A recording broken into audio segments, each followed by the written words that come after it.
isa pang problema doon, may mga customer silang dati, meron na sa kanilang nagsosupply. Di ba? Dekada na nilang customer yan. Bakit nilipat sa'yo? Anong strategy doon? Gusto may turo ko sa inyo? Sige po. Pirma tayo kontrata. Kaya siguro nag-isip na rin kayo magnegosyo. Yan yung mga deciding factor nyo. Bakit ba ako mag-o-open ng water station? Kasi yung water station sa lugar namin, hindi ganun kaganda ang service. Ilasang chlorine yung tubig. Taon-taon po, naglalabas kami ng mga bagong innovation sa kumpanya namin. There's a reason bakit ako dumaan sa newsfeed mo. Hindi naman ako nag-i-sponsor eh. Ibig sabihin, chosen ka. May nakita ko, naka-join tayo sa group, di ba? Parang may nagtanong din. Maganda po ba yung sa Watermax? Ano sabi nila? Bigyan naman ang pagkakataon yung ibang supplier. Hindi na ako nagpo-post sa page. Ang pagyaman, never kong nilagay sa utak ko yan. Ang iniisip ko po kung paano magkakaroon ng tuloy-tuloy na hanap buhay yung mga staff ko na tumutulong sa akin. Ano po ba ang bibili niya?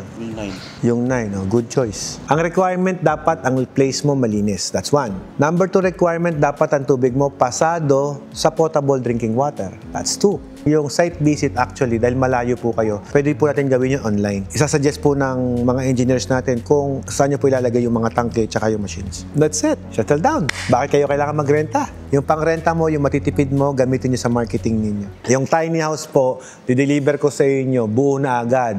2 days lang assembling ko doon.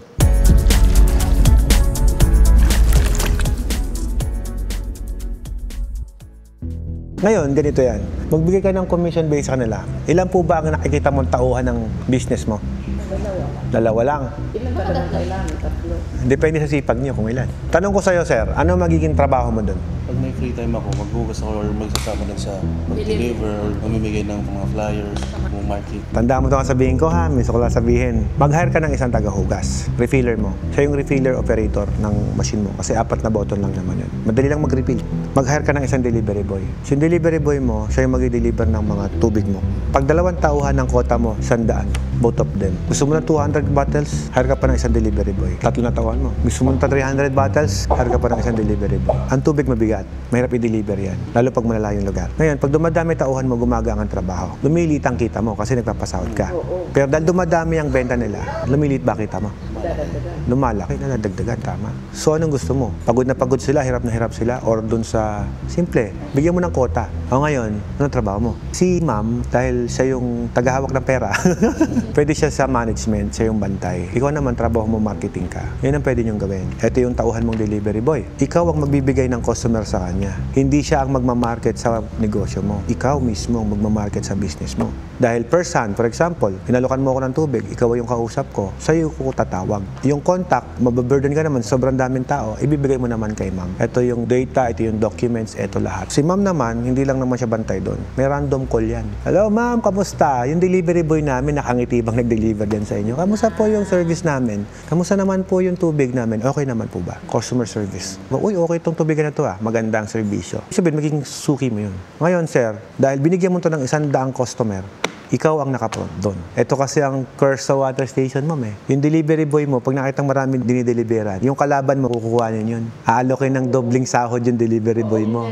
Di ba? Ngayon, dahil ikaw ang nakapront, makukuha ba niya yung customer mo? Hindi. Kasi mukha mo yung nakapront. Simple lang. Customer ko, makukuha mo. Mukha ko pinapanood nyo. Ako yung mismong kausap mo, sir. Bakit ka bibili sa iba? Yung mabibili mong iba, ganyan ba machine? Hindi. Dapat first hand, tayo magkausap. So, ganoon din yung mga customer natin sa water station. Dapat ikaw ang kausap. Ikaw yung mukha ng sarili mong negosyo. Kung nahiya ka, may pera ka naman, di magbayad ka ng taga-market. Pero, mas maganda kung kaya mong gawin, yung ikaw yung nag-market. So, specific, yun ang trabaho mo. Si ma'am mag-manage, tagap-tanggap ng pera, taga-inventory ng galon. Kasi siya yung sa office Para si ma'am, lalong mag-blooming, gumandan lalo mong mahalin.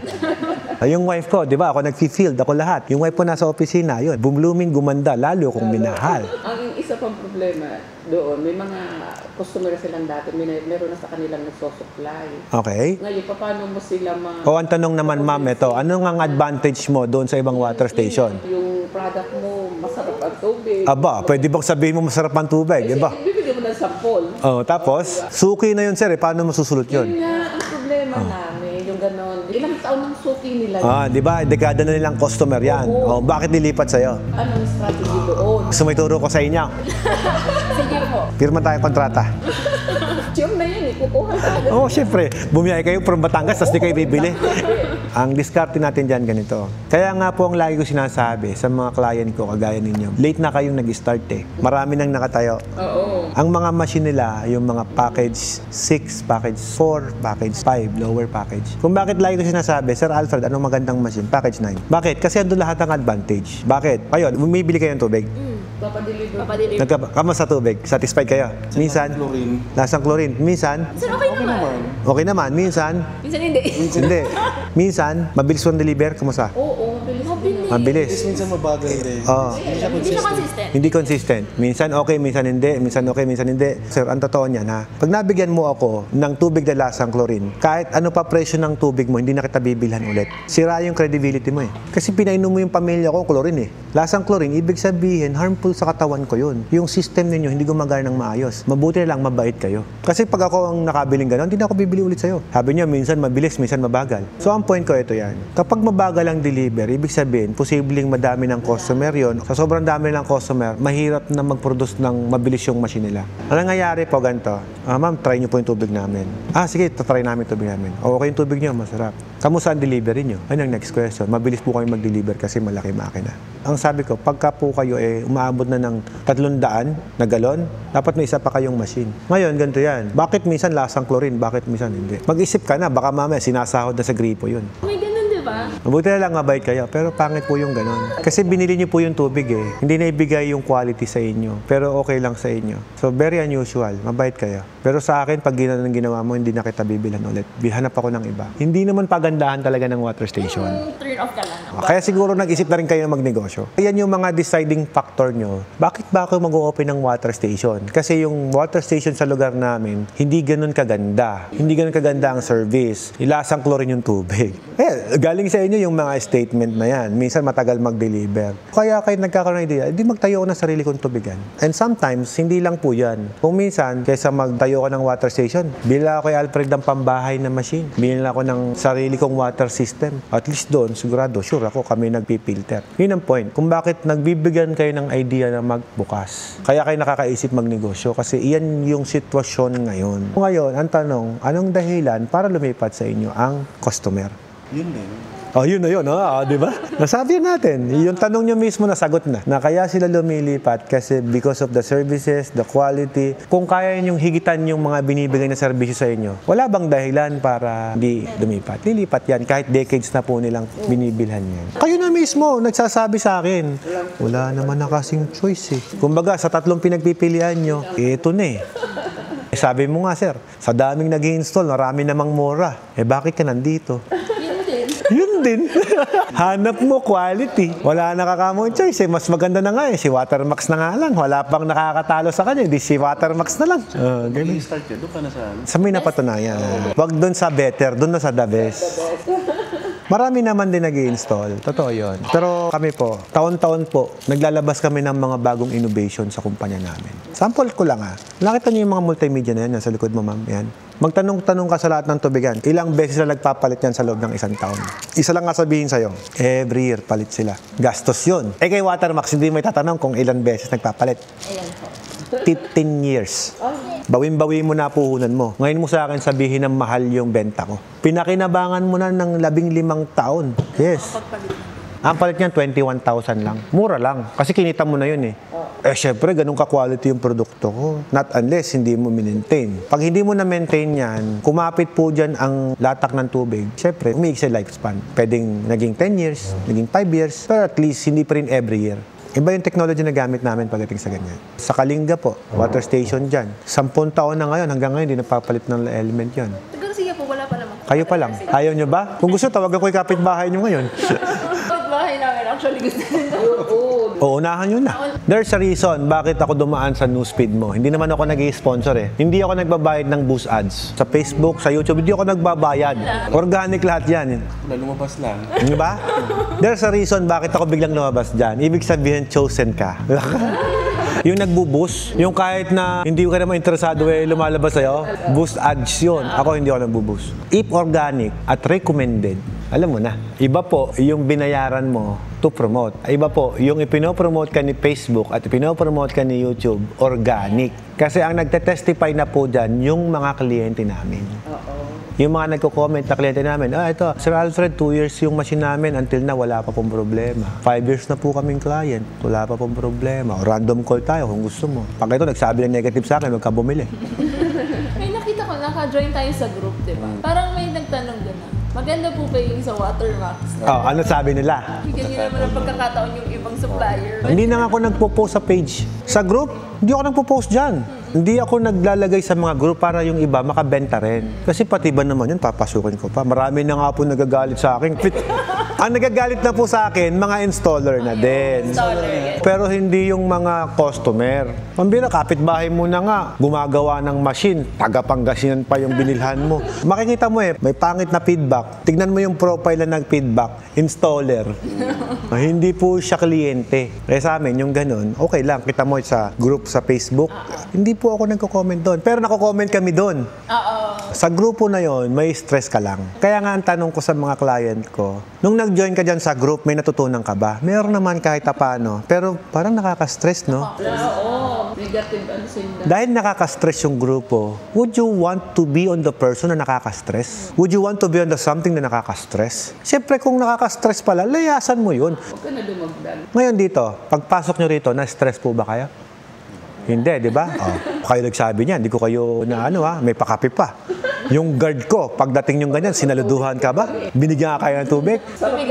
O inasis agad kayo. Ibig sabihin po, sa guard pa lang, malalaman mo na kung yung kumpanya stress. Si Lovely po, nung dumating, nakasimangot po ba? Pero lovely naman po talaga siya. Ang daming customer niyan. Pang-7 na kayo ngayon, di ba? Pakita ko sa inyo video, ito, re-reviewin ko.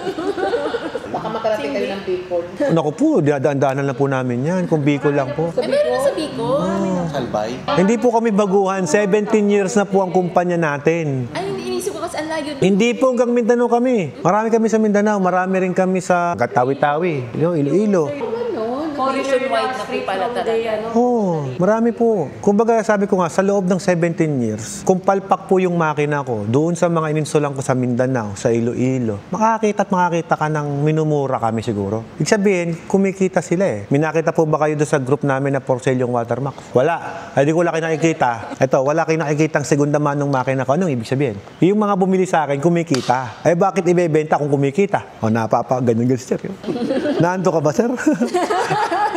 Kasi kayo, nasa customer assistance kayo, di ba? Yung mga datang yan ang nagpapatunay po. Kapag nakita mo, for sale, ganito. Bakit for sale? Kung kumikita pala. Sabi ko nga, sa isang buwan, sabihin mo na, 80 units lalabas namin dito every month. 17 years na po kami. Lalo kaya yaman niya. Hindi ko na iniisip yun. Ang pagyaman, never kong nilagay sa utak ko yan. Hindi ko na iniisip yun. Ang iniisip ko po kung paano magkakaroon ng tuloy-tuloy na hanap buhay yung mga staff ko na tumutulong sa akin. Kasi kapag ang isip ko, yaman, mapapabayaan ko sila. Hindi pwede yun.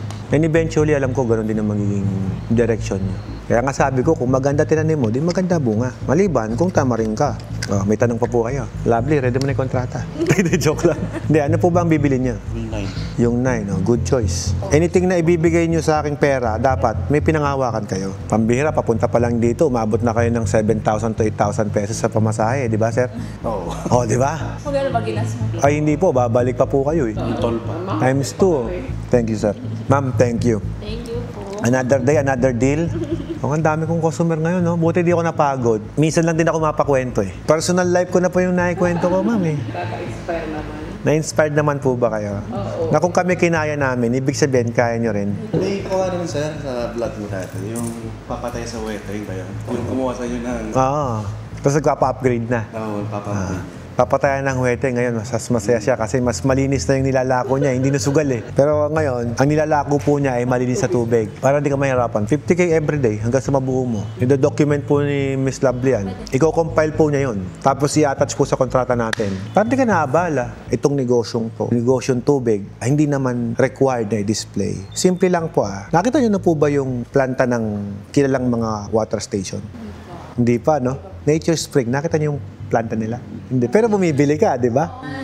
Wilkins, nakita mo? Hindi din. Summit, nakita niyo? Absolute, nakita niyo?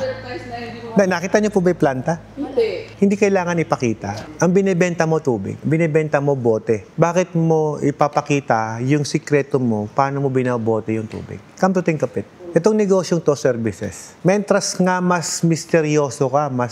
Saan pagkaling itong tubig ito? Ba't ang sarap-sarap? Make a curiosity to your area. Kasi ito naging traditional na lang kasi sa water station na dapat may pwesto, dapat pinapakita natin kung paano hinuhugasan.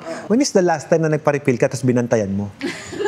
Yung boy na uhugin siguro na batang inutusan mo, sila nakikita nila yon kung paano nire-refill yung tubig mo. Pero ikaw, sir, nakita mo ba? Hindi. Point to point lang. Di-deliver na. Diba? Deliver sa'yo. Minsan lasang chlorine, minsan lasang hindi. Ang tanong, nakita mo ba talaga kung saan inigib yung tubig na yun? Hindi mo alam kung saan yung kinuha. Diba?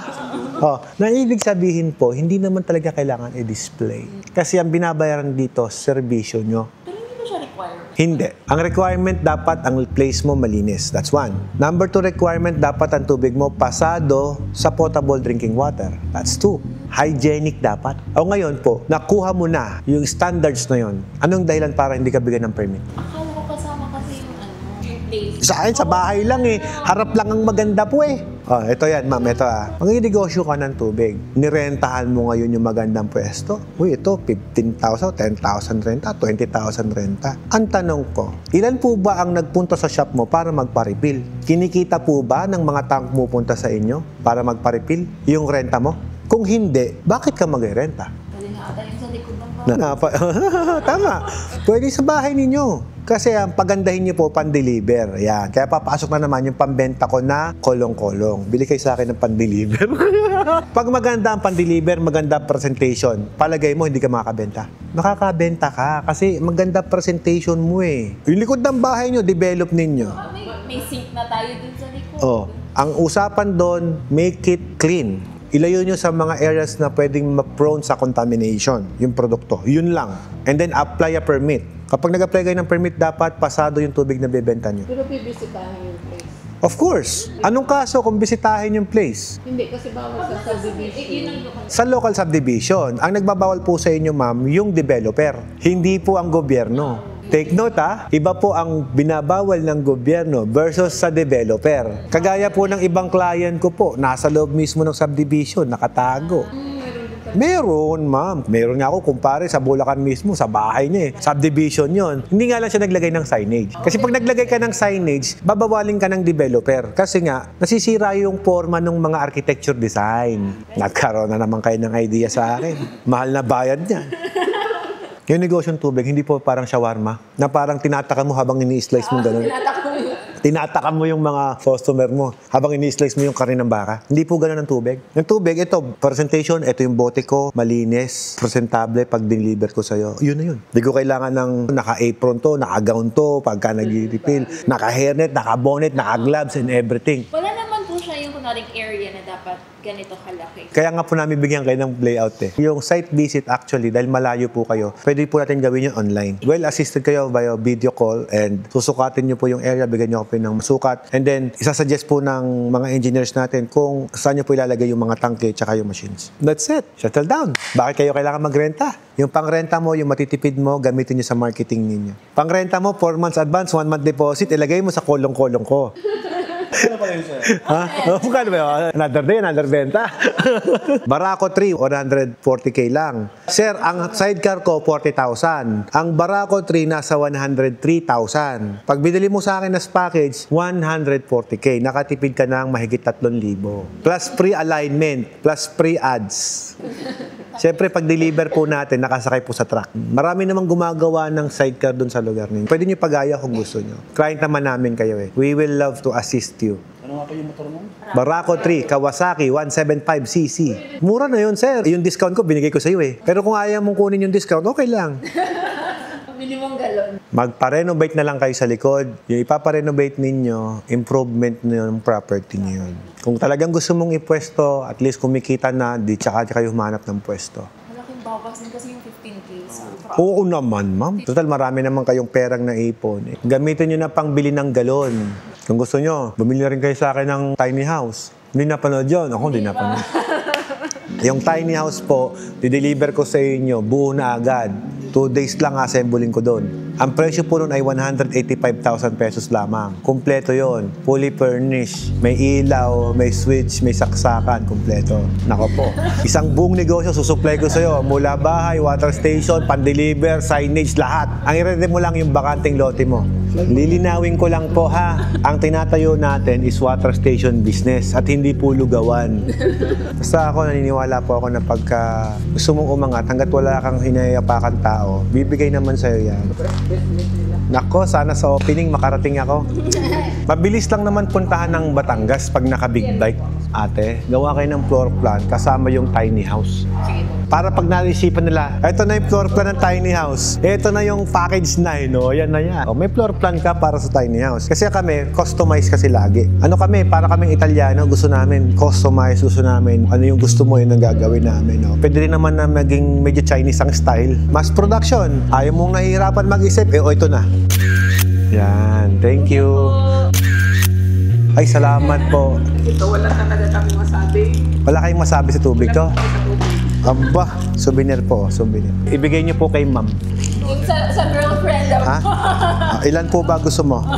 Sa'yo na lahat, sa'yo na lahat. Voting line ko yan, sir. Thank you po. Thank you. Mag-ingat po kayo sa biyahe. Sir, thank you so much. Thank you so much, ma'am. Bye-bye po. Thank you. Hindi na talaga tayo nakasunod dun sa ating ride. Nako po, ibabike na lang ako ng Cotto Mines. Kaya lang, ako na lang siguro mag-isa kasama si Mrs. Max. Schedule lang natin yan. May mga pagkakataon pa naman. Importante rin kasi na may-assist natin yung mga bumibiyahing customer natin. Siyempre, galing pa silang malayo. So, nahihiya rin akong iwanan sila basta-basta. Once again, maraming salamat sa inyong pagsubaybay sa aming video. If you like this video, please give us a thumbs up para naman po ma-notify namin kayo at patuloy na mag-engage yung ating mga mabuting ginagawa to encourage our kapwa Pilipino na gusto pang magnegosyo. Tubig, yelo, laundry, o ano man ang gusto nilang pasuking negosyo.